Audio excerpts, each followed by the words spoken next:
आगे पढ़ो। उनसत इदमेव दृश्यमेव तत्त्वं नान्यन्न चान्यथा इत्थकम्पाय सांभोवत् सन्मार्गे संशयारुचि कर्म परवशे शान्ते दुःखैरन्तरितोदये पापबीजे सुखे नास्ता श्रद्धा नाकांक्षणा स्मृता स्वभावतो शुचौकाये रत्नत्रय पवित्रते निर्जुगुप्सा गुणप्रीतिर्मता निर्विचिकित्सता कापते पति दुःखानां कापतस्ते सम्मति असंपृक्तिरनुत्कीर्ति रमूला दृष्टिरुच्यते।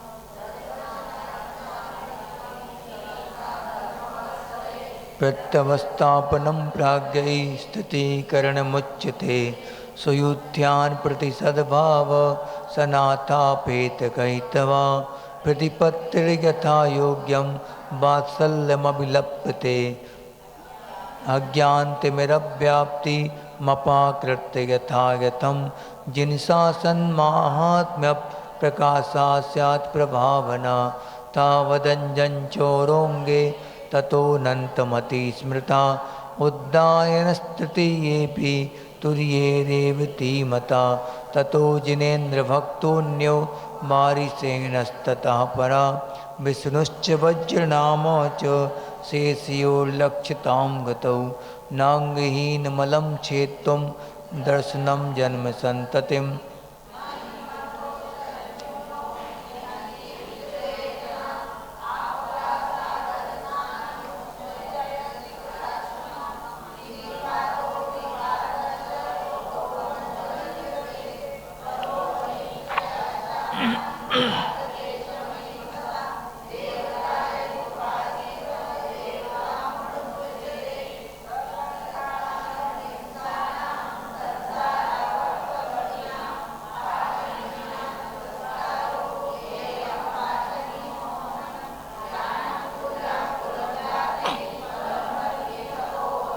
अष्टावासित्रमानित्वं स्मयमाहुर्गतस्मया स्मयनियो न नत्तेति धर्मस्तान् गर्विताशया सोत्तेति धर्ममात्मेयं न धर्मो धार्मिकैर्विना सम्प्रदा किं प्रयोजनम् अथ पापस्सर्वोऽस्त्यन्य सम्पदा किं प्रयोजनम्। पन्नमपि मातङ्गदेहजं देवादेवं विदुर्भस्म गूढागारान्तरोजसं स्वापि देवोऽपि देवा स्वा जायते धर्म किल विषाद कापि नाम भवेदन्या संपद्धर्माक्षरीरिणाम। बस जो बोलो देवादि देवे खजर वर्तमान सन्यासी महावीर भगवान की, आचार्य गुरुदेव श्री समंत भद्रदेव की, आचार्य गुरुवर श्री विद्यासागर जी महामुनिराज की, आचार्य श्री समय सागर जी महामुनिराज की, मुनिवर श्री 108 अजित सागर जी महामुनिराज की, 3 कम 9 करोड़ मुनिराजों की जय।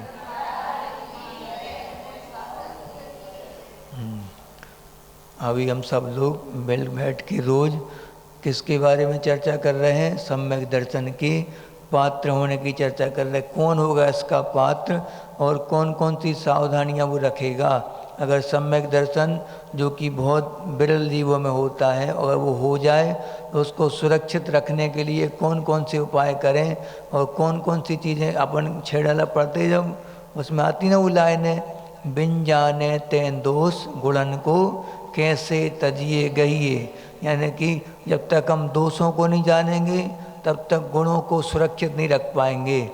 निश्चित है कि वो गुण भी दोष लगते लगते वो गुण भी नष्ट हो जाएंगे अपने। इसलिए अगर हमको कोई गुण प्राप्त हुआ है, अगर हमारी दृष्टि की निर्मलता हमारे अंदर आई है, तो उसको सुरक्षित रखना और बचाव करना कि कौन कौन से तरीक़ों से वो मलिन हो सकती हमारी दृष्टि। तो उसके लिए अपन दोषों के बारे में बहुत अच्छे विस्तार से जानना आवश्यक है। अगर आप दोषों को नहीं जानेंगे तो दोष लगाते लगाते अपने जो दुर्लभता से जो प्राप्त हुआ गुण है उसको भी अपन खो देंगे। इसलिए बहुत आवश्यक है कि प्रत्येक कोई अगर खेल खेलते हैं तो उस खेल के अपने अपने नियम होते हैं, वो उसमें कौन कौन सी सावधानियां रखना अगर ये नहीं जानेंगे तो कभी भी वो आगे नहीं बढ़ सकता उस खेल में। इसी प्रकार संसार में अपन अगर पार होना चाहते हैं तो इसके रूल मालूम होने चाहिए हमें कि इसके कौन कौन से नियम हैं इससे पार होने के, तो तब जाके हम कहीं ये पार हो सकते हैं। हमारी आस्था जो कि बहुत दुर्लभता से देवशास्त्र गुरु और हमारी आत्मा के ऊपर हमारा श्रद्धान बन पड़ा है, तो उसको कैसे सुरक्षित रखना है हमें अच्छे से। इसलिए पूरा एक अध्याय जो है 3 अध्याय में बटा हुआ है पूरा। पहला कौन सा है? सम्यक दर्शन अधिकार, दूसरा सम्यक ज्ञान अधिकार और तीसरा चारित्राधिकार। तो इस प्रकार ये 3 अधिकार में बटा हुआ है शास्त्र है। हाँ, खड़े खड़े एक बैठ जाओ, वो आ गई। तो ये 3 अधिकार में बटा हुआ शास्त्र। पहला अधिकार अपना समाप्ति की ओर है। ध्यान रखना कि इसमें करीब करीब 46 गाथाएँ करीब हैं इसमें। तो पहला अधिकार जो अपना है 46 गाथाओं 46 श्लोकों का, तो उन श्लोकों का से अपन को क्या एक एक श्लोक बार बार क्यों रिपीट करते जाते हम रोज रोज को? आप लोगों को कल क्या पढ़ा था, कल क्या पढ़ा, क्योंकि अपने ध्यान घर में जाके टाइम तो मिलता नहीं रिवीजन करने का, टाइम ही नहीं महाराज जी। इतनी व्यस्तता है कि पाप के कारण टाइम ही नहीं मिलता पाप क्रियाओं में। भले ही टीवी शो देख लेंगे वो दिन भर पड़े पड़े रात में, यानी कि 1 मिनट किताब खोल के या नहीं भी किताब खोलो, आंख बंद करके उस श्लोक पर देख लो, उसका अर्थ अपने आप याद आ जाएगा। क्लास के जाने के जस्ट बाद ये काम कर सकते, चाहे 5 मिनट लगेंगे मुश्किल से रिवीजन करने में, 5 या 7 मिनट में पूरा का पूरा रिवीजन हो जाएगा। श्लोक देख लो, उसका अर्थ देख लो, फिर बस याद करते रहो महाराज जी ने क्या बताया। रोटी बनाते बनाते याद करते रहो। हाँ, पाप की क्रियाओं में भी धर्म ध्यान हो सकता, चाहें तो बैठ जा। पाप की क्रिया कर रहे लेकिन धर्म ध्यान यहाँ भी आ सकता है आप चाहें तो। इसे क्या कहेंगे? पुण्यानुबंधी पाप। पाप तो हो रहा है लेकिन पुण्य का अनुबंध हो रहा है वहाँ पे। अगर रोटी बनाते बनाते उद्देश्य क्या है कि मुनियों की भूख शांत हो जाए, हम ऐसा भोजन बना लें, ऐसा आहार बना लें कि जो भी मुनिराज हमारे जो भी अतिथि हमारे यहाँ आए उसको रत्नत्रय की प्राप्ति हो जाए, शुद्धता पूर्णता हो जाए रत्नत्रय की। इस भावना के साथ अगर भोजन बनाया जा रहा है तो वो भी पाप की क्रिया है लेकिन पुण्यवर्धनी क्रिया है। वो पुण्य का अनुबंध कराने वाली क्रिया ये है। मंदिर बनवाना, धर्मशालाएँ बनवाना और पूजा के लिए द्रव्य धोना, पानी गर्म करना, पानी छानना, ये सब क्या है? कौन सी क्रिया है? पुण्यानुबंधी पाप। पाप की क्रिया है लेकिन पुण्य का अनुबंध करा रही वो क्रिया। इसलिए इन क्रियाओं में विशेष, लेकिन ऐसा नहीं कि सोच बस रहे, इंटेंशन, उस तरफ ध्यान भी तो होना चाहिए, उस तरफ अपना विचार पूरी तरह से लगना चाहिए और क्रियाएँ भी होना चाहिए। अकेला श्रद्धान विकलांग होता है। अगर इसको चारित्र का साथ नहीं मिला, सही ज्ञान की तरफ अगर नहीं बढ़े अपन, क्षमता है आगम को पढ़ने की, क्षमता है अच्छे ग्रंथों को पढ़ने की, लेकिन फिर भी क्षमता के अनुसार कार्य नहीं कर रहे तो क्या होगा?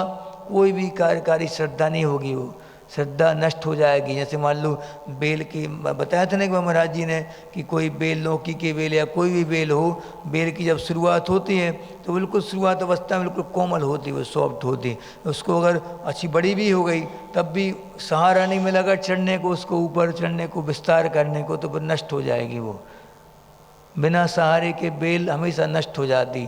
जब तक अपन उनको भावों का सहारा नहीं देंगे, अपने लगातार गुरुओं का संगति नहीं देंगे, तो वो बेल क्या हो जाएगी, धीरे धीरे करके वो बेसहारा होती होती नष्ट हो जाएगी। इसलिए आवश्यक क्या है कि जैसे तैसे सम्यक दर्शन प्राप्त हुआ है तो इन पवित्र भावों के द्वारा रोज रोज हम उसको और निखारते जाएं और दोषों से बचते जाएं। अपने आप दोषों से बचोगे तो क्या होता, शुरुआत अवस्था में क्या होता है, जब आप लोग गेहूँ फटकते ना, उससे सूपे से फटकते तो बहुत ज़्यादा मिट्टी रहती है, कंकड़ रहते हैं, तो शुरुआत में क्या फटकते अपन? हाँ, कंकड़ों को अपन साफ करते जाते, अलग करते जाते कंकड़ों के लिए। क्या? कंकड़ में से गेहूँ बीनना, ठीक है, माने कंकड़ कंकड़ बहुत सारे सारे निकलते जाते, अलग होते जाते वो। फिर क्या होता बाद में, थोड़ी देर बाद क्या होता, जब फटकते 2-3 बार, उसके बाद गेहूं में से कंकड़ बिनना। पहले जो दोष बहुत ज़्यादा मात्रा में थे, अपने आप अपन दोषों की ओर ध्यान देते जाएंगे तो निकलते जाएंगे दोष। अब क्या बचेंगे, गुण बचेंगे। तो अब जो छोटे मोटे दोष हैं वो उनको फिर अब निकाल लेंगे हम बाद में। पहले बड़े बड़े जो दोष अपने हैं उनको आराम से निकालते जाओ। अभी मौका है, जब तक प्रतिमाएं नहीं ली तब तक ये काम करो कम से कम कि सम्यक दर्शन को निर्दोष बनाए, अपने आस्था को पवित्र बनाए। अपने आप आस्था पवित्र होगी तो नियम है कि अहिंसा अपने आप आपके अंदर आएगी, और अहिंसा आएगी तो बिना व्रतों के आप रह नहीं सकते। तड़फन होगी उसके लिए, अंदर अंदर तड़फेगा वो कि हमें इतना सही सही श्रद्धान हो गया, सही सही ज्ञान हो गया जीवों की उत्पत्ति के बारे में, जीवों के प्राणों के बारे में। तब भी अगर हम चारत नहीं लें, हमारी हिम्मत भी है, क्षमता भी है शरीर की, कोई ऑपरेशन वगैरह भी नहीं हुआ, कोई ऐसी दिक्कत भी नहीं कि रोज़ हमें मेडिसिन लेना पड़े, तब भी अगर हम चारत नहीं ले रहे अपने जीवन में तो क्या है फिर? या तो बन चुकी है, बंधना है क्या? नरक गति, नरक आयु। हाँ, ये मान के चलना, अगर आपका सही सही सब कुछ है, सब सेनन भी है शरीर का, ज्ञान भी है, श्रद्धान भी पूरा पूरा है देवसास गुरु पर, उनकी वाणी पर, चारित्र पर, तो फिर क्यों नहीं ले रहे? सवाल उठेगा। एक कहानी, एक पुस्तक है सम्यक्त कौमुदी, साइलेंट कर लो मोबाइल। हाँ, तो सम्यक्त कौमुदी नाम की एक पुस्तक है, उसमें सम्यक्त प्राप्ति का वर्णन बहुत सुंदर दिया। उसमें कहानियों के माध्यम से 70-80 कहानियाँ हैं उसमें, बहुत अच्छी अच्छी कहानी। तो उसमें क्या बताया कि एक सेठ जी रहते हैं और उनकी पत्नियाँ रहती हैं, 8 पत्नी रहती हैं उनकी, सभी अपने अपने सम्यक दर्शन की बात बताते हैं। एक जो नई बहू रहती है, छोटी, सबसे छोटी वाली, वो कोई सेठ जी ने अपनी कहानी बताई, उसने कहा हम नहीं मानते, फालतू है सब ये। तो सेठ जी बोलते हमने हमारी आंखों देखी घटना है, तो हम कुछ नहीं मानते, हम ये सब बेकार हैं, हमने ऐसी कहानियों को नहीं मानते। तो फिर दूसरी बहू ने बोली अपनी कहानी, अपने सम्यक दर्शन प्राप्ति की कहानी उसने बोली, वो कहती हम नहीं मानते, फालतू हैं। तो तीसरी बोली, चौथी बोली, सभी बहुओं ने अपनी अपनी कहानी बोली, 7 बहुओं ने। वो क्या बोलती हर बार, ये सब बकवास बात, हम नहीं मानते। तो वो जो सुन रहे थे, राजा वगैरह सुन रहे थे, वो क्या सोचते हैं कि हमारे आंखों देखी घटना है, हमारे सामने हमारे पिताजी की घटना है वो, और सेठ जी के पिताजी भी थे, सेठ जी भी, सबको था, कैसी कैसी बहू है ये, दुष्टा है ये। इसको सुबह या रात में हो रही थी कहानियाँ सब जी, तो उनने क्या कहा, सुबह इसको मुंडन करवा के, इसका गधे पे बैठा के, इसका काला मुँह करके और जूती की माला पहना के इसको भगाऊंगा यहाँ से, शहर से। और सुबह जैसे हुई, राजा साहब पहुंच गए उसके यहाँ। क्या बोला कि तुम दुष्टा है, बता मेरे सामने जो घटना घटी, सेठ जी के सामने घटी, इन सब के सामने, तब भी तुम बोल रहे हैं कि वो मिथ्या है, घटना गलत है, कैसे बोल रही तुम? तो वो क्या बोलती है, उसने देखो वो बहुत चौकी थी, अपने को लग रहा कि मूर्ख थी वो क्या बोल रही थी कि जब इनने सम्यक दर्शन प्राप्त कर लिया, इतनी बड़ी घटनाएं अपनी आंखों से देख ली, तब भी वैराग्य नहीं हुआ इनको। कैसा सम्यक दर्शन है, झूठा है। सम्यक दृष्टि तड़फेगा, ये तो पक्की बात। उसको जब श्रद्धान हो गया कि इन सब चीज़ों में जीव हैं, जीव हिंसा यहाँ पे हो रही, पंखा चलाने में जीव हिंसा हो रही, और वो चुपचाप पंखे की हवा खाता रहे, ये गलत बात है। उठ के बंद नहीं कर रहा हो तो हम क्या बोलें उसके बारे में? जो भी खा रहा है उनका अकाउंट चालू है, आप जो ले रहे हो एक आध बंद कर दो उठ के, जिसको सम्यक दर्शन हो गया है तत्वों के ऊपर, जीवों के ऊपर श्रद्धान हो गया सच्चा, वो व्यक्ति तो शांत नहीं बैठ सकता घर में। उसने क्या बोला बहू ने, इन सबको सम्यक दर्शन हो गया, इनने ऐसी घटनाएं देख ली, फिर भी घर में है ये, अभी तक चारित्र धारण नहीं किया। हिम्मत सामर्थ्य इनकी, सामर्थ्य होने के बाद भी, अगर सम्यक दर्शन प्राप्त होने के बाद भी अगर चारित्र नहीं लिया गया, तो फिर वो सम्यक दर्शन कोई काम का नहीं, विकलांग है वो। हाँ, ये घर में हो आप तो घर के हिसाब से चारित्र लो आप, घर का चारित्र अलग होता, प्रतिमाएं लेना पड़ेंगी आपको, उसके लिए पुरुषार्थ तो करना पड़ेगा। ऐसा नहीं कि श्रद्धान हो गया हमारा तो बस मोक्ष पक्का है 100%, ऐसा नहीं होगा। जब तक श्रद्धान चारित्र नहीं बदलेगा तब तक कुछ भी कर लो आप। वहाँ पे लिखा कि किसी ने बोला कि आचार्य पूज्यपाद स्वामी से बोला किसी ने कि हे भगवान, जब सम्यक दर्शन की पवित्रता से सब कुछ काम हो जाना है तो क्यों चारित्र लें, क्यों अपने आप को तपाएं खपाएं, फालतू में भूखे मरें, केस लुंच करो, ये करो वो करो, या एक प्रोस दो उपवास करो, एक आहार एक उपवास करो, काहे को उपवास करना फालतू में। मतलब ये सब क्रियाएं तो व्यर्थ की हैं जब सम्यक दर्शन से सब कुछ हो रहा है, तो सम्यक ज्ञान से सब कुछ हो रहा। उन्होंने लिखना पड़ा उनको, एक श्लोक लिखा उन्होंने, काय में लिखा, अष्टोपदेश में, वरम वृत्तई पदम देवई ना वृतैर्वत नारकम छाया तपस्थयोर्वेदा प्रतिपाल यतोर महान। ये लिख दिया आचार्य पूज्यपाद स्वामी ने। क्या मतलब? इसका मतलब ये है कि वरम वृत्तई पदम देवम, माने कि व्रत लेके और व्रतों का आचरण करके और देव पद को पाना श्रेष्ठ है। किसकी अपेक्षा? आवृत्ति वन के, असंयमी वन के और नरकों में जाने से अच्छा तो व्रत लेके और स्वर्ग का पद पाना अच्छा है। उदाहरण क्या दिया इसके लिए? इष्टोपदेश एक ऐसा ग्रंथ है, हर एक श्लोक में एक एक उदाहरण दिया जाता है। जैसे कि उनने लिखा कि जैसे कोई व्यक्ति प्रतीक्षालय में बैठे हैं, दो व्यक्ति प्रतीक्षा कर रहे राजा की, तो राजा की प्रतीक्षा करते समय एक व्यक्ति अच्छे छाया में खड़ा है, अच्छी ठंडी ठंडी हवा ले रहा है, एसी की हवा ले रहा, और एक व्यक्ति धूप में खड़ा है। दोनों को मोक्ष मिलेगा पक्का है, बस दोनों को मिलेगी, लेकिन उसके लिए इंतजार कहाँ करना आपको? नीचे नरकों में दुखों के साथ, जहाँ सम्यक दर्शन के चांस भी कम है, कि ऊपर करना स्वर्गों में। बताओ, दोनों कर रहे प्रतीक्षा, मोक्ष दोनों को मिलना है। तो उन्होंने क्या बोला? व्रतों के साथ और ऊपर जाके प्रतीक्षा करना श्रेष्ठ है। किसकी अपेक्षा? व्रतों के साथ नरकों में जाके कुटने पिटने से, मार खाने से अच्छा वहाँ जाके शांति के साथ नंदीश्वर आदि की वंदना करेंगे, पंचमेरु की वंदना करेंगे, सभी जाएंगे कैलाश पर्वत पे जाएंगे, खूब वंदना करेंगे। वहाँ कृत्रिम जिनालयों की कितने होते? कृत्रिम जिनालय करोड़ों में है, संख्या उनकी करोड़ों में है। महाराज जी बता रहे शाम को 7,72,00,000 ऐसी संख्या उनकी, बहुत बड़ी संख्या है। याद कर लेना अच्छे से, तो कम से कम जा नहीं पा रहे तो उनकी यहीं बैठे बैठे अपन वंदना कर लें, कर सकते। एक आध बार मौका मिलेगा तो शायद महाराज जी बताएंगे, शायद पर्यूषण के दिनों में उतना टाइम नहीं मिलेगा लेकिन उनके लिए बताने का, क्योंकि बहुत बड़ा है वो, तीसरा अध्याय बड़ा है। अब 1 घंटे में क्या क्या विषय बता पाएंगे, इसलिए तत्पर सूत को चौमासे में लगाओ तब तो ठीक है, पार पा पाओगे चौमासे भर में। हमने तो 6 महीने पढ़ाया था, कहाँ? देवेंद्र नगर में 6 महीने कंटिन्यू पढ़ाया था। एक आध 2-4 दिन के गैप हुए थे मुश्किल से बस, तो 6 महीने कंटिन्यू पढ़ाते पढ़ाते भी 9वां और 10वां अध्याय बहुत जल्दी जल्दी पढ़ाना पड़ा था, 2 दिन में पढ़ाना पड़ा था, जबकि वो 20-25 दिन का अध्याय है वो, कम से कम 9वां अध्याय मुनियों की चर्या जिसमें है। मतलब इतना विस्तार है तत्वासूत का।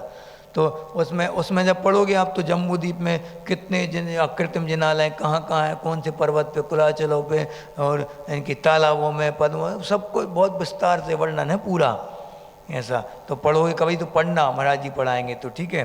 तो यहाँ ये बता रहे कि वहाँ पे व्रतों के साथ रह के और देव पद पाना उच्च है। किसकी अपेक्षा? आवृत्ति वन के। भला ही सम्यक दृष्टि भी है तो नरकों में जा रहा, तो क्या मतलब, क्या काम का वो सम्यक दर्शन मिल गया? 3 लोक में पूजनीय है सम्यक दर्शन, सब कुछ है, लेकिन अगर चारित्र के साथ है तो त्रिलोक पूज्य कौन बनेगा? सम्यक दृष्टि है लेकिन चारित्र लिए तो सोने पे सुहागा, फिर तो पूजन होगी उसकी सब जगह। लेकिन चारित्र नहीं है, सम्यक दृष्टि अकेला है, तो फिर वो सम्यक दृष्टि तो नर की भी हो सकता। नर की पूजनीय है क्या? नहीं है। जैसे राजा सैनिक का जीव अभी कहाँ पे है? नरकों में है, तो तुम उसकी पूजा करते क्या? नहीं, जब वो तीर्थंकर बनेंगे तब पूजन होगी उनकी। और तीर्थंकर बन के भी कब पूजा होगी? घर में है तीर्थंकर तो पूजा होगी कब तक? जब तक वो कपड़े धारण नहीं करते, कपड़े नहीं उतारते पूरे, वस्त्रों का त्याग जब तक नहीं होगा तब तक आप कुछ भी कर लो, पूजनीयता आ नहीं सकती कहीं से कहीं तक। वस्त्र जहाँ है वहाँ पे भीतरागता नहीं हो सकती कभी, राग तो रहेगा। चाहे एक लंगोट भी है तो वहाँ भी राग का अंश है पूरा। और राग तो यहाँ पे भी है, ऐसा नहीं कि यहाँ राग नहीं है, लेकिन किससे राग? विषयों से राग नहीं होगा वहाँ। कहाँ? देव सात गुरु से राग होगा बस मात्र। या साधर्मी जनों से राग, जैसे प्रवचन दे रहे महाराज जी, आहार करने जा रहे, या फिर क्लास लगा रहे, शिविर लगा रहे, कार्यक्रम हो रहे, ये सब किसका प्रतीक है? राग की भूमिका में होता सब कुछ जी, सब कुछ राग, सराग संयम होता। बीतराग सम्यक संयम तो कहाँ होगा? वो तो ऊपर की अवस्था में होगा, 12वें गुणस्थान के बाद, 10वें के बाद होगा। वहाँ जब बिल्कुल नष्ट हो जाएगा मोह, जब वहाँ बीतराग चारित्र प्रकट होगा वहाँ ऊपर। अभी नहीं है, अभी तो सराग चारित्र है यहाँ पे हम लोगों का, उसकी भूमिका। वो भी 7वें गुणस्थान से ऊपर नहीं उठना, फिर भी पूजनीयता तो है, क्योंकि बीतराग मुद्रा धारण की है। मुक्ति मिलेगी तो इसी मुद्रा से मिलेगी, ये गारंटेड है बात, इसलिए पूजनीय मुद्रा है। यही मुद्रा जिनेंद्र भगवान ने धारण की थी, यही मुद्रा मुनिराज धारण की है, तो उनके समान पूजनीय है। मुनियों को एक देश जिन बोला गया, एक देश जिन यानी कि कुछ अंशों में ये जिन बन गए, जिनेंद्र भगवान का रूप हो गए ये भी अब पूजनीय। पंच परमेष्टियों में इनकी गिनती होने लगी, इसलिए वो पद पूजनीय है। ठीक है, पूजन किसकी होती? वस्त्रधारियों की पूजन नहीं होगी कभी भी। अब क्या बता रहे हैं यहाँ पे? कल अपन ने यही पढ़ा था अपन ने कि गुणों से पूजता आती है। कुत्ता भी देव हो सकता है, वो देव भी त्रियंश हो सकता है, होता है। किसके प्रभाव से? धर्म और पाप के प्रभाव से। धर्म अधर्म का प्रभाव बता दिया था। अब इसके आज यहाँ पढ़ना है कि सम्यक दृष्टि है, जिनको दृष्टि की निर्मलता प्राप्त हो गई, सम्यक दर्शन प्राप्त हो गया, तो वो किन किन चीज़ों से बचेगा आगे और बता रहा है। देखो, भया सा स्नेह लोभाच, भया सा स्नेह लोभाच। हाँ, 30 नंबर की है गाथा, 30 नंबर का। भया सा स्नेह लोभाच कुदेवागम लिंगिनाम प्रणामं विनयं चैव न कुर्यु शुद्ध दृष्टयः। मया सा स्नेह लोभाच कुदेवागम लिंगिनाम प्रणामं विनयं चैव न कुर्यु शुद्ध दृष्टयः। हाँ, अब देखो यहाँ क्या बता रहे? सम्यक दृष्टि की श्रद्धा, उसकी निर्मलता इतनी पवित्र हो जाती है कि द्वेष नहीं कर रहा किसी से। ना को गुरु को देव को धर्म से द्वेष करना है, ना उनके रमना है उनमें, ना उनकी प्रशंसा करना। बताया था ना, पिछली बार बताया था अपन ने, कौन सी गाथा आई थी वो वाली? एक बार आ चुका है यहाँ पे पहले। कहाँ गया वो? अपन ने पढ़ा था एक बार, आपका सागर स्नान के पहले था। हाँ, जिसमें आकांक्षा में आज शायद। हाँ, ये कापति पति दुख का नाम अमूल दृष्टियान किसे कहते? कापत में जो चल रहे हैं, मिथ्या दर्शन मिथ्या दृष्टि हैं, जो कुगुरु को देव को धर्म है, उनमें चलने वालों का और उस धर्म का, और जो कि क्या है? दुख का नाम, दुख देने वाला है। कापतस्ते प्रसम्मत, अपसम्मति माने कि उनकी ना प्रशंसा करना, ना वचनों से प्रशंसा करना, ना मन में अनुमोदना करना, और ना काय से उनका कीर्तन करना। ये सब चीज़ें कौन बचेगा? वो अमूल दृष्टि अंगधारी जो होगा वो इन सब चीज़ से बचेगा। पहले बता दिया, अब यहाँ पे और वो बारीक से बता रहे, माइन्यूटली बता रहे यहाँ पे कि भय माने डर के कारण। किसका डर? कुगुरु को देव को धर्म का, उनका डर देखना, या फिर कुगुरुओं का जो कुलिंगी साधु जो होते वह भस्म कर देंगे, ये डर के कारण उनको पूजना। देखो, आशा माने कुछ मिल जाए, कुछ काम हो जाए हमारा, कोई बिगड़ी बन जाए। ठीक है। स्नेह माने प्रेम के, उनके प्रति लगाव हो जाना। और लोभाच माने कि लोभ के कारण ये लाभ हो जाए, वो लाभ हो जाए, ये बच जाए, वो बच जाए, इस कारण कुदेव ने बता दिया खोटे देव, जो शस्त्र आदि धारण करते हैं, स्त्री आदि के साथ रहते हैं और चर्म आदि लपेटते हैं अपने पास, हिंसा के साधन रखते हैं, हिंसा में लिप्त रहते जो हमेशा, वो कुदेव कहलाते। ठीक है। जो देव नहीं है, जिनमें अपन मिथ्या मान्यता जिनमें कर लेते वो कुदेव। और आगम यानी कुआगम, कुदेवों का आगम उनके शास्त्र वगैरह जिनमें हिंसा का समर्थन होता है। ठीक है, जिनमें कि अहिंसा पथ पे चलने वाली मुनियों की जिनमें आलोचना होती है, वो सब क्या है? कुआगम और कुलिंगी। कुलिंगियाँ ने जो विपरीत प्रकार के लिंग धारण करते हैं, जो कि कैसे कि हिंसक हिंसक साधन सामग्री रखे रहते अपने हमेशा अपने पास, वो क्या कहलाते? कुलिंगी। या जो कि जटाजूट धारण करते हैं बड़े बड़े, हिंसा की जहाँ बिल्कुल मछली आदि हो जाती है, उनके जटाजूट मेंढक आदि हो जाते, पंचेंद्रीय जीव संगी। हाँ, उनको जटाओं को खोल के नहाते हैं वो लोग, स्नान करते हैं नदियों में, और जटाजूट खोलते नहीं हैं तो हवा नहीं लगती वहाँ पे, पानी भरा रहता है हमेशा, तो सड़ता रहता है पानी, उसके कारण अनंत जीव उत्पन्न हो जाते वहाँ पे जटाजूट हम उनके। इसलिए उनको कभी गुरु नहीं मानना। ऐसे जो कि शुद्ध हिंसक प्रवृत्ति जो धारण किए हुए हैं, हिंसक वेशों को रखते अपने पास, जो कि चर्म आदि लपेटते रहते, शेर की छाल लपेटते हैं, ऐसे कुलिंगियों को कभी जुएं काटते रहते, वो सहन करते, वही साधना मानते उसके लिए कि साधना है, और क्या। इच्छा निरोध तपा, इच्छाओं का निरोध कर रहे हो, हम खुद लाएंगे नहीं। हाँ, जीवों का घात होगा। अब जीव रखे क्यों तुमने? जब इतने अहिंसक थे, जीवों के घात से डर रहे थे, तो जीव वहाँ उत्पत्ति कैसे होने दी? मुनियों को क्यों बताया गया कि आपको कम से कम 2 महीने में, अधिक से अधिक 4 महीने में, एक दिन कम में तो करना ही पड़ेंगे, चाहे मर रहे हो चाहे कुछ भी हो, अंतिम समाधि भी चल रही होगी तब भी आपको 4 महीने में करना ही पड़ेंगे कि इस लॉन्च 4 महीने में एक दिन कम में तो करना ही पड़ेंगे आपको, कोई भी हो, चाहे वृद्ध हो चाहे बाल हो, कोई भी हो, सबको करने पड़ेंगे, चाहे रुग्ण हो रोगी हो तब भी करने पड़ेंगे। केस लॉन्च जरूरी है, अनिवार्य। कैंची से नहीं होते, कैंची लॉन्च नहीं, केस लॉन्च नहीं तो कैंची लॉन्च कर लो तुम लोग। हाँ, तो कैंची लॉन्च जरूरी है, इसलिए क्योंकि हिंसा वहाँ पे जीव की उत्पत्ति शुरू हो जाती, फिर मेल जमेगा तो मेल में जीव होंगे, पानी वगैरह लगेगा तो वहाँ जीव उत्पत्ति होगी, आप खो जाओगे तो फिर वहाँ जीव मरेंगे, इसलिए पहले से केस लॉन्च कर लो।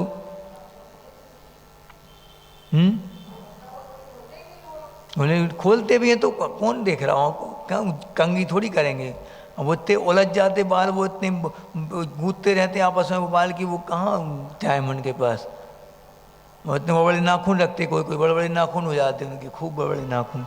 ये सब क्या है? हिंसक वेश धारण करना, डरावने वेश धारण करना, मालाएं पहनना। मालाएं कभी धोते धाते थोड़ी हैं, और धोते भी होंगे तो हिंसा है वहाँ। जहाँ साधु है वहाँ हिंसा हो ही नहीं सकती कहीं भी। जहाँ बीतरागी मुद्रा जहाँ रहेगी, साधु का मतलब क्या है कि जो अपनी आत्मा की साधना में जो लीन रहता है वो साधु कहलाता। अपने यहाँ पे 4 प्रकार के संग माने गए। कौन कौन से संग होते 4 बोलो? ये नहीं है संग, ये तो है जी वर्तमान युग के अनुसार ये भी ठीक है, लेकिन संग कौन कहलाता? यति ऋषि मुनि यति अनगार, ये 4 का संग कहलाता। लिख लो ये चीज़, ये बहुत कीमती चीज़ें हैं, कभी नहीं मिलेंगी फिर तुम्हें। जब भी हम चले जाएंगे हम लोग, उसके बाद सब याद आएगा तुम्हें कि कौन ऋषि कहलाते, गीत क्या बताया था महाराज, याद ही नहीं आ रहा। लिख लो, कॉपी पेन लाया करो, जो भी अच्छा लगे लिख लो, या पर इसमें जो सुविधा है तो इसका उपयोग करो, घर पे जाकर रिपीट कर लो, देख लो वीडियो, वो तो उसमें लिख लो, कम से कम काम आएंगी ये चीज़ें। ये नियम ले लेना कि जब भी महाराज जी जाएंगे हम हमेशा भला ही 20 मिनट 25 मिनट स्वाध्याय करें, लेकिन स्वाध्याय का नियम अवश्य बना लेना। महिला मंडल कम से कम इतने लोग तो स्वाध्याय करें बैठ के, भैया जी नहीं भी हों तब भी स्वाध्याय हो। हाँ, स्वाध्याय की परंपरा हमेशा अपने घरों में होना चाहिए। अपने आचार्य के पास एक आता था एक परिवार पूरा, कैसा 4-5 पीढ़ी मिलके इकट्ठी स्वाध्याय करती थे वो लोग, कि 80 साल के दादाजी 82 साल के, उनका 62 साल का लड़का, उनका 42 साल का लड़का, उनका 22 साल का लड़का, उनका 1 साल का बच्चा, ऐसी 4-5 पीढ़ियाँ मिलके एक साथ स्वाध्याय करते थे वो लोग। बताओ, गुरु जी के अनन्य भक्त थे वो परिवार। आचार्य उनको अलग से समय देते थे, उनको बुलाओ, परिवार को बुलाओ, पूरे पूछते थे आचार्य वो क्यों नहीं आए, वो क्यों नहीं आए, बच्चा आ गया कि नहीं, सब कुछ पूछते थे आचार्य पूरा, और सबको बैठा के, और फिर बाद में आचार्य बोलते थे अब समस्या बताओ, क्या क्या डाउट है बताओ।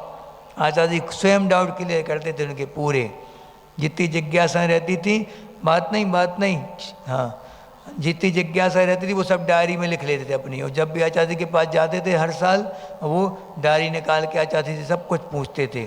देखो दादी अभी भी लगी बात करने। हाँ बता रहे ना, चिंता हम सब बताएंगे, हमसे पूछो सीधा, महाराज जी हाँ बोलो आप, हम बोलेंगे, हम इसलिए बैठे हैं। तो आपस में चर्चा मत करो, आपस में करोगे तुम्हारी तरफ सबका ध्यान जाएगा, हमारा भी जाएगा ध्यान, इसलिए हमसे पूछो सीधा डायरेक्ट खड़े होके। हाँ देखो ऋषि यानी क्या होता, जिनके पास रिद्धियाँ होती हैं, जो 64 रिद्धियों में से कोई एक रिद्धि जिनके पास हो वो ऋषि कहलाते। ठीक है, ऋषि। मुनि कौन कहलाते, जो केवल ज्ञान होने तक कभी बोलते नहीं, मुनि कहलाते वो मुनि। ऋषि मुनि।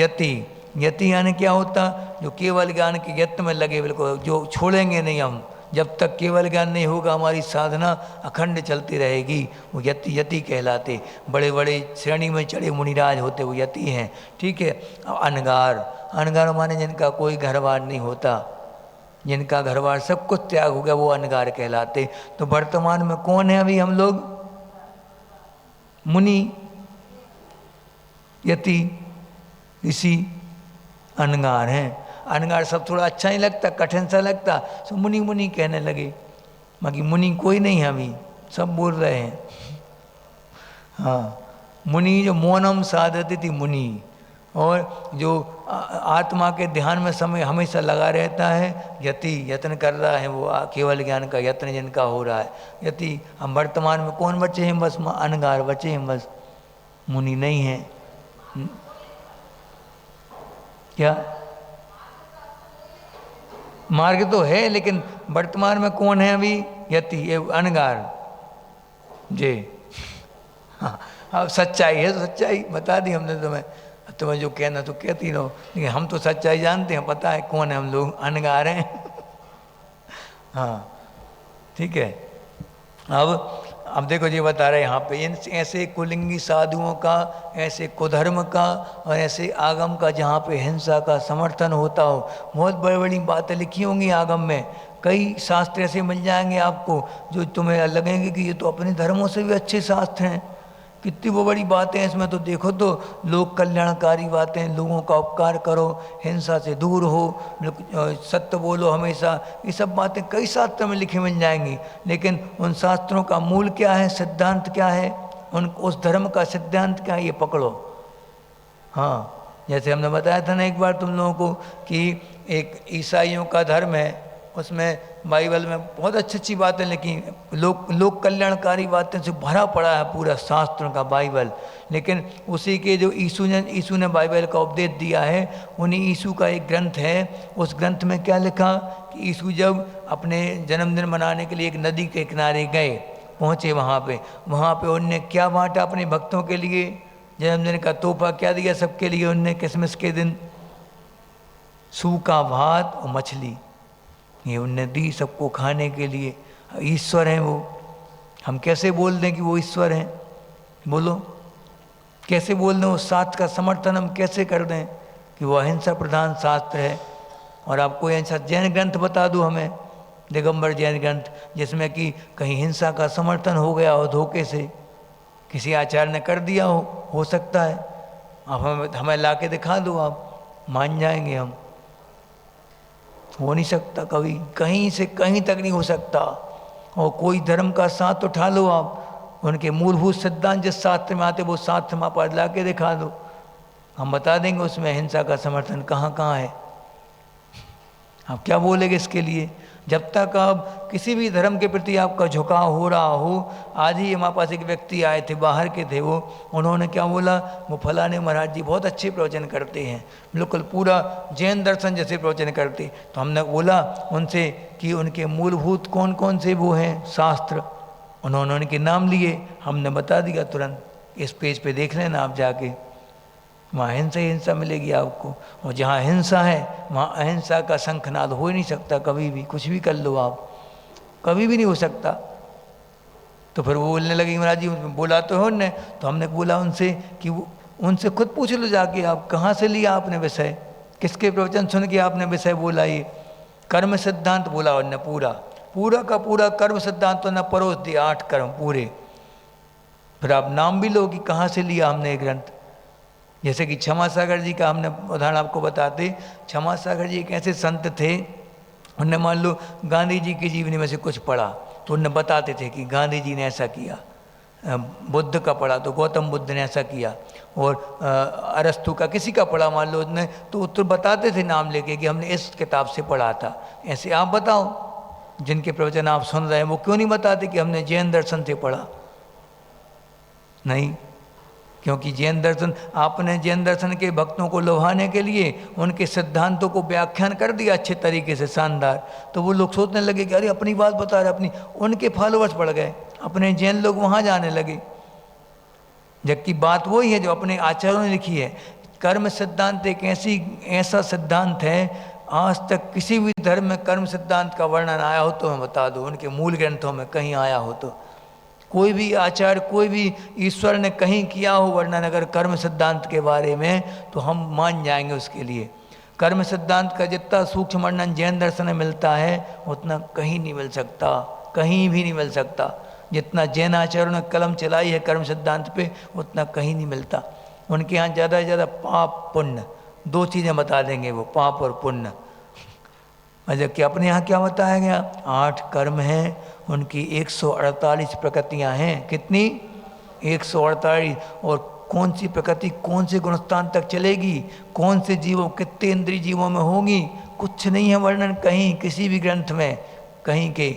मात्र जैन दर्शन की देन है कर्म सिद्धांत। और अब कहीं भी चले जाओ आपको कहीं नहीं मिलेगा। क्या है ये? इसका हमें गौरव होना चाहिए।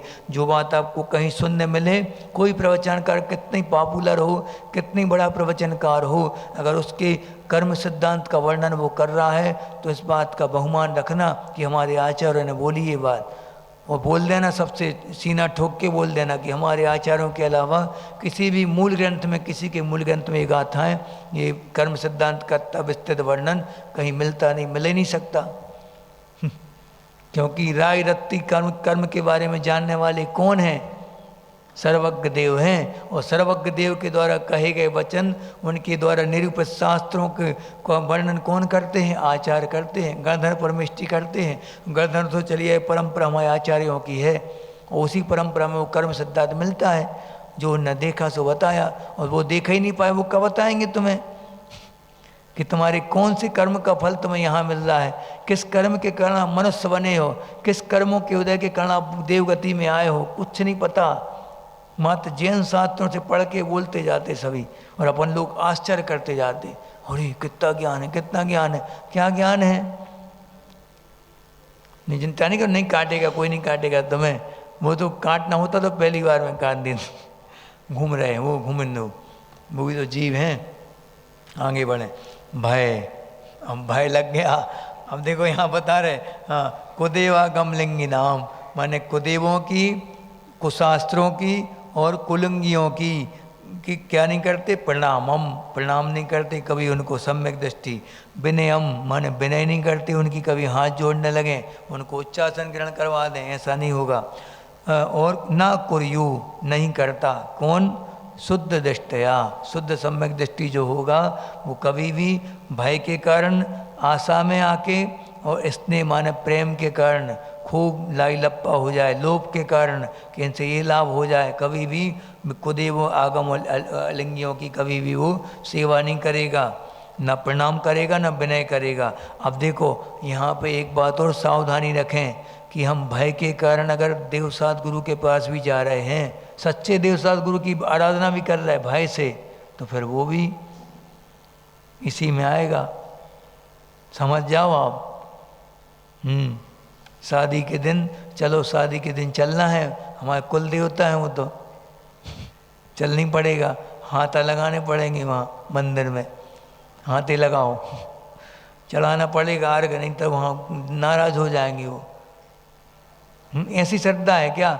ऐसा होता है क्या? नहीं जाओ मंदिर, मान लो कोई नहीं जाए मंदिर तो भगवान आ जाएंगे क्या दरवाजे पे? क्यों नहीं आते? श्राप दे देंगे हम तुम्हें पकड़ के, बोलेंगे भगवान। बहुत डरते हैं अपन लोग। क्यों? सुबह सुबह अभिषेक किया, भगवान का पूजा कर ली, आराधना कर ली, 2.5 घंटा पूजा कर ली, अब ताला लगा दिया मंदिर का, धोखे से भगवान निकल के बाहर ना आ जाए।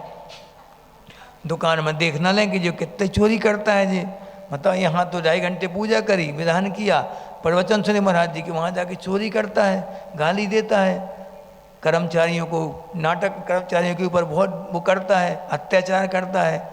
अच्छे से पोंछा लगाओ, अच्छा नहीं लगा फिर से लगाओ, क्या है ये, अच्छी नहीं मेरी रोटी फिर से बनाओ। अब तुम कैसा करती हो?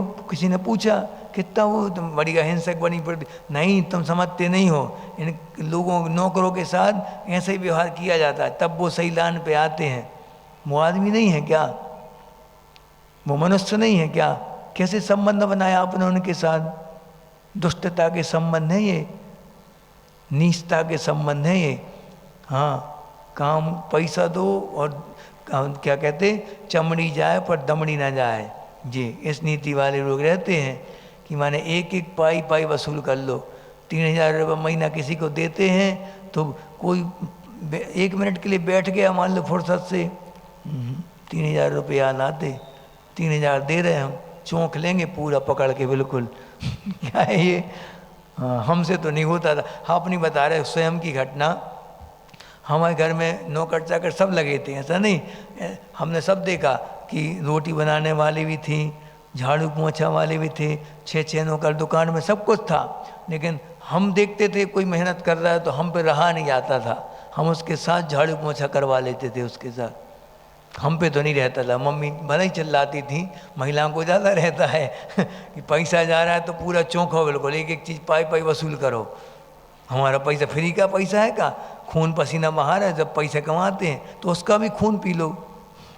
हाँ, खून पसीना बहा है तुमने, पी लो, खून पी लो, खून के बदले खून। काहे के अहिंसक? फिर अहिंसक तो वो कहलाता है कि हम भला ही हम कष्ट सहन कर लें, लेकिन हमारे जो अधीन है, हमारे जो आश्रित जो व्यक्ति हैं, वो व्यक्ति तो हमारे ऐसा हो जाए।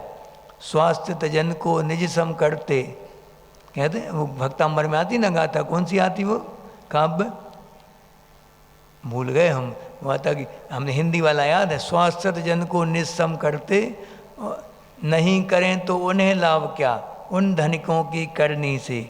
माने कि जो धनवान व्यक्ति अपने जैसा नहीं बना ले अपने नौकरों को, अपने अधीनों को, तो वो धनवान कैसा उसका धन पैसा, और उसका धन पैसा किस काम का? अगर जो व्यक्ति अपने नौकर चाकर को, अपने अंडर में रहने वालों को अपने जैसा धनवान न बना दे तो वो कैसा मालिक है, कैसा उसका धन पैसा। वो महाराज जी वहाँ बढ़ जाएंगे उनके, ज़्यादा वो लिफ्ट देंगे तो ऐसे ही रखना पड़ता महाराज जी, दबा के रखना पड़ता, बहू हो चाहे नौकर हो, दबा के रखो। हाँ जी, नीति सिखाई जाती है। अब क्या, लोक में यही चलता आ रहा, शुरू से देखते आ रहे हम। और तुम लोग ऊपर से एक तो कुटिल मानसिकता के व्यक्ति हैं पंचम काल में, ऊपर से टीवी में और शानदार तरीके से परोसा जाता वो सब नाटकों में। अनुपमा बिल्कुल बंद हो गया, बद्दुआएं लग गई अच्छे लोगों की बद्दुआएं लग गई, अच्छा हुआ। कितने लोगों को बिगाड़ दिया, कितने घर बिगाड़ दिए उसने, क्योंकि सास भी कभी बहू थी हाँ जी, चलते थे पहले, वो बंद हो गया। बताओ, चलता है वो तो चलता है अभी, क्योंकि सास भी कहीं बहू थी।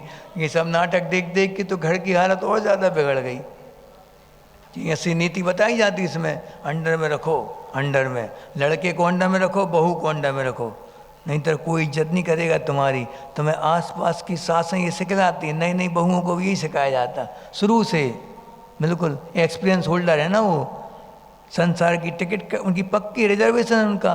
अब रिजर्वेशन कैंसिल करवाओगे तो पैसे लगेंगे, उनने अनंत संसार का रिजर्वेशन करवा लिया पहले से। तो वो क्या सोचते हैं, जी लोग हमारी सीट पर जी लोग ही बैठेंगे, हमारी गाड़ी भरेगी कैसे फिर। और हम लोग क्या सोचते हैं, हमारी सीट पे कोई बैठे तो।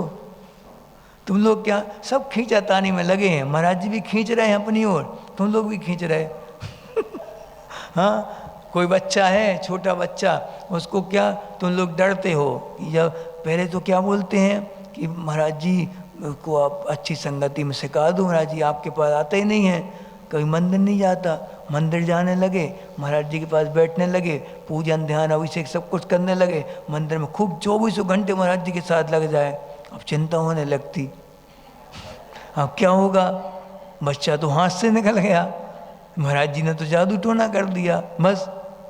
अब वो खींचने का, महाराज जी अब दिन भर यहीं बैठे, समझाओ इसको, पढ़े लिखे, थोड़ी दुकानदारी भी देखे, हाँ संसार की बातें भी करे थोड़ी। जो कौन थे वो, क्या नाम था उनका, चारुदत्त। चारुदत्त इतने बैरागी थे, बचपन से उनकी माँ पिता ने इतने से संस्कार दिए, इतने संस्कार दिए कि 17, 18, 20 साल के हो गए, कोई विकार ही नहीं आया मन में। जो सामान्य बच्चों को विकार आते हैं जो मन में, उनके मन में कोई विकार नहीं था। कितनी विकारी चीज़ को देख लें तब भी निर्विकार रहते थे वो, बिल्कुल इतना मुनियों जैसा वैराग्य था घर में भी।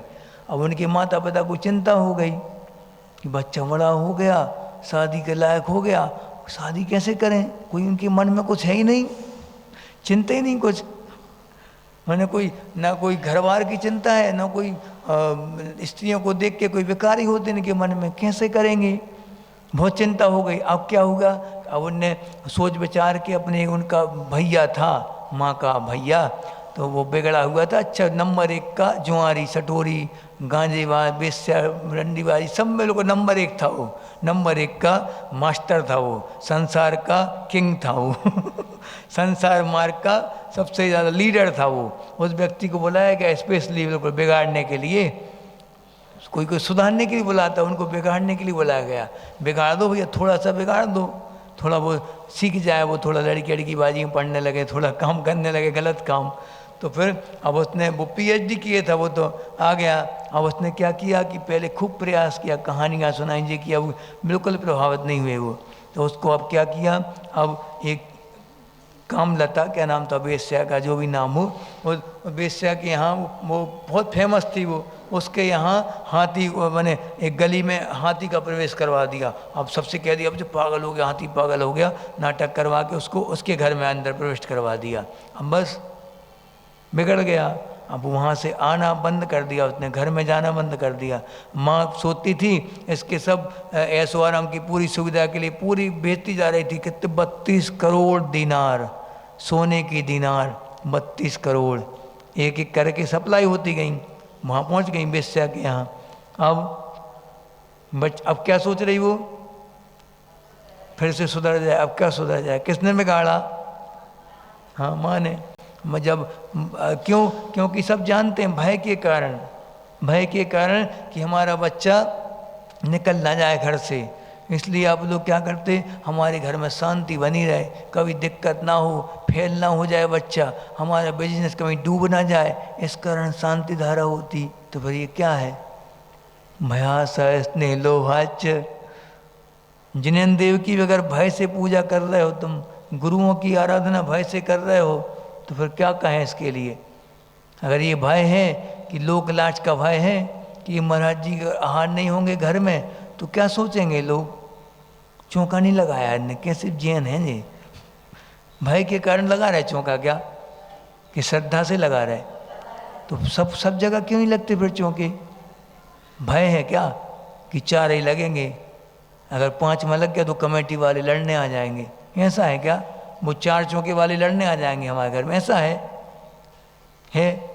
ऐसा ही है भय ये भय के ऐसा धर्म नहीं होता, ऐसी व्यवस्था नहीं बनती कभी समाज की, बस नहीं तो ऐसे में वो उसने क्या किया था, जब कंस के जीव ने, कंस का जीव जो था मुनि बने थे और जरासंध का जीव था, ये वो इनका कंस के पिता का क्या नाम था, अग्रसेन है, उग्रसेन।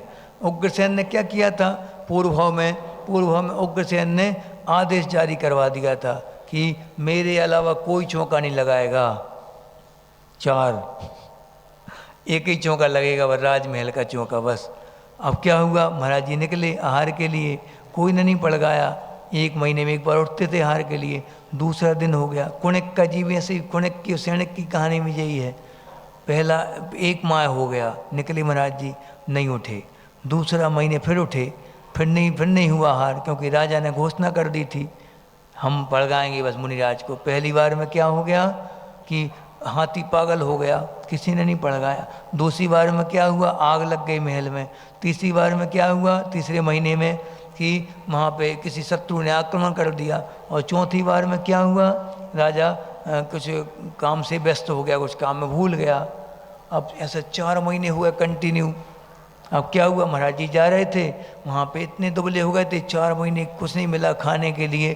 तो जा रहे थे रास्ते में, अभी उनके मन में कोई समता थी, कोई परिणाम खराब नहीं हुए थे।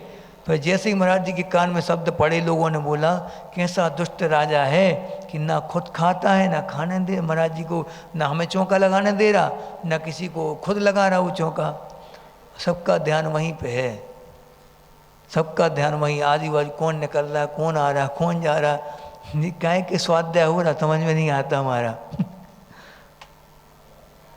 टाइम पास करने आ रहे हो तो बात कल से बंद करो फिर। नहीं, अगर टाइम पास करने आ रहे हो तो टाइम पास के लिए नहीं है शास्त्र जे, बहुत ऊंचे ग्रंथ हैं जे, जितना इनकी अभिनय होगी उतना कर्मबंद भी होंगे, इसलिए ये शास्त्र विनय भी कहलाती है। हमने पहले बता दिया था, उपचार विनय शास्त्र विनय क्या है, उनकी आगम की विनय क्या करेंगे अपन की, जो गुरुदेव बोल रहे हैं उनका एक एक शब्द हमारे कान में पड़े और उस तरफ ध्यान जाए, उपयोग हमारा, सांप भी आ जाए, चढ़ जाए, कुछ भी हो जाए, हमें हिलना नहीं यहाँ से, उनकी तरफ, उनके अलावा कुछ दिखे ना, मात्र जनवाणी और गुरुदेव दिखें बस, इसके अलावा कुछ नहीं दिखना हमें। यही कहना है, ये जो ये सब अगर स्वाध्याय होगा इस प्रकार से, कुछ भी समझ में नहीं आया, एक शब्द भी समझ में नहीं आया, लेकिन पूरा उपयोग कहाँ था, गुरु के ऊपर था और शास्त्र के ऊपर था, तो निश्चित है वो आपके जीवन में वो आपको फल दे के जाएगा, वो ज्ञान कभी निष्फल नहीं जाएगा। अगर अगर पूरा का पूरा याद हो रहा सबको, जो यहाँ वहाँ ध्यान जा रहा, तो कुछ नहीं मिलेगा। वो ज्ञान जो है आपका विपत्ति आने पर सब विलीन हो जाएगा। इसलिए स्वाध्याय करते समय बहुत ध्यान से, कम करो स्वाध्याय लेकिन अच्छा करो। हाँ, बिल्कुल उपयोग वहीं पे होना चाहिए। हम लोग जब इरियापद भक्ति करते थे आचार्य के पास, तो आचार्य इरियापद माने जो आहार के बाद 10 मिनट की भक्ति होती ना, उसमें करते करते यहाँ वहाँ देखने लगे, ऐसा करने लगे, या कुछ खुजाने लगे, ऐसा करने लगे, यहाँ चटकाने लगे, कुछ भी, आचार्य तुरंत टोक देते, तुरंत देख के, क्या कर रहे हो, प्रतिक्रमण कर रहे हैं आप। प्रतिक्रमण के समय पूरा का पूरा ध्यान किसके ऊपर होना चाहिए, अपने दोषों के ऊपर। और दोष करते जा रहे, प्रतिक्रमण करते जा रहे हैं, क्या है ये, तुरंत टोकते थे आचार्य जी, तुरंत बिल्कुल। जब स्वाध्याय कर रहे तो स्वाध्याय, जब हम कमरे में बैठे उस समय बात कर लो, और जब महाराज जी को आहार दे रहे उस समय आहार संबंधी चर्चा, इसके अलावा कुछ नहीं। हाँ, ये जब तो जो क्रिया भावों के साथ होगी वही फलंती है। हाँ, न क्रिया फलंती थी भाव शून्या, यानी भाव से शून्य जो क्रियाएं हैं वो कोई फल देने वाली नहीं है। कितने साथ पढ़ते रहो, फटा डालो जनवाणी पूरी, तब भी कुछ नहीं होना। सिर पे रख के घूमने लगो, बांध लो, कुछ नहीं होना। इससे कई बार कर चुके हैं ऐसे स्वाध्याय, तो इसलिए बहुत विनय के साथ स्वाध्याय करें। अगली बार अपन कल से ध्यान रखना जी बात है सभी लोग। अब यहाँ क्या बता रहे हैं कि देव साथ गुरु की आराधना भी अगर भय के साथ की जा रही है, शांति धारा क्यों करवा रहे हैं, हमारे यहाँ ऐसा ना हो जाए, वैसा ना हो जाए, लड़की ना भग जाए, या अच्छा लड़का मिल जाए, ये भय है। भय के साथ कभी सम्यक दृष्टि भय से मुक्त रहेगा। सप्त भय विप्रमुक्का, सम्यक दृष्टि की निशानी क्या बता दी, 7 भयों से जो मुक्त होता है वो सम्यक दृष्टि कहलाता है। इसलिए हमेशा याद रखना कि भयों से अपन मुक्त होके जिनेन्द्र देव की और देव साथ गुरु की आराधना करें। अगर डर के कारण यहाँ पे आ रहे हैं क्लास में तो वह गड़बड़ है काम। अच्छे पवित्र भावों से आओ, निडर होके आओ और अपने आत्म कल्याण के दृष्टिकोण से आओ। भले ही कम हो, हमें ऐसे लोग चाहिए, भले ही कम से कम संख्या हो, लेकिन चोखे लोग हों जो उतार सके अपने जीवन में हमारी वाणी के लिए। कम हो, ठीक है, अच्छा है, हमें खुशी होती है कि कम, हम और खुशी होती कि इतने ही लोग तो हैं ही सम्यक दृष्टि बनने योग्य। समाज में सब लोग थोड़ी सम्यक दृष्टि बन पाते, सबके अंदर पात्रता है भी नहीं। गुरुओं की वाणी, आचार्यों के लिखे शास्त्रों को समझने का सामर्थ्य सबके अंदर हो नहीं सकता कभी भी। जैन अकेला होना इससे थोड़ी पूरा हो जाएगा। आशा यानी कि कोई उम्मीद से जा रहे हैं गुरु के पास कि हमें वरदान दे देंगे, हमारी मंत्र दे देंगे, कोई काम हो जाएगा हमारा, ऐसा नहीं, कभी आशा लेके नहीं। और स्नेह माने प्रेम के वशीभूत होके जा रहे हैं कि फलाने चंद हमारे बीमार हैं इसलिए चलो महाराज जी के पास, तो ये भी आशा स्नेह हो गया, या उनसे स्नेह है कुलिंगियों से, कुगुरुओं से, तो फिर वहाँ क्या होगा, आशा के कारण स्नेह से जाओगे, अब लगाव से जाओगे तो और लगाव बढ़ता जाएगा, फिर अनंत संसार पक्का है। अब इस प्रकार ना उनका प्रणाम करना उनको, ना उनकी विनय करना, शुद्ध सम्यक दृष्टि कभी भी इन सब चीज़ों में नहीं पड़ेगा। हाँ याद रखना। और आज क्या क्या बताया था हमने, 4 चीज़ें कौन कौन सी बताई थी, ऋषि मुनि यति अनगार, याद रखना अच्छे से। ऋषि कौन कहलाते, जिनके पास 63-64 रिद्धियों में से कोई एक रिद्धि है वो ऋषि कहलाते। और ऋषि मुनि कौन कहलाते, जो हमेशा मौन साधना करते, कब तक, जब तक केवल ज्ञान पूर्ण नहीं हो रहा तब तक मौन साधना, वो मुनि कहलाते। और यति जो केवल ज्ञान की प्राप्ति के यत्न में लगे हमेशा, बिल्कुल जिनका एकमात्र लक्ष्य का इस भाव में ही हम वो केवल ज्ञान प्राप्त करके रहेंगे, जिद्द है जिनकी, वो कौन कहलाएंगे, यति कहलाएंगे, श्रेणी में चढ़े हुए मुनिराज। और अनगार यानी जिनका कोई घर बार नहीं होता, जिनका कोई रहने का ठिकाना नहीं, वो अनगार हैं। रहने का ठिकाना नहीं, घर कैसे कहोगे आप, ये ईट चूने से बना ये घर नहीं कहलाता, ये तो हम लोग भी उसमें रहते। घर किससे बनता है, गृहिणी से, जहाँ गृहिणी रहती है वो घर कहलाता है, जहाँ पति पत्नी रहें, बच्चे रहें, वो पंचसूना जहाँ होता वो घर कहलाता है। वहाँ घर समझ जाओ, जो घर से रहे थे वो अनगार कहलाते हैं। ऐसे 4 प्रकार के साधु होते हैं। तो इन 4 प्रकार के साधु में से वर्तमान में कितने हैं, एक ही हैं बस, कौन, अनगार। अनगार शब्द थोड़ा अच्छा ही लगता है कहने में, इसलिए साधु श्रवण मुनि कहने लगे, बाकी अनगार हैं।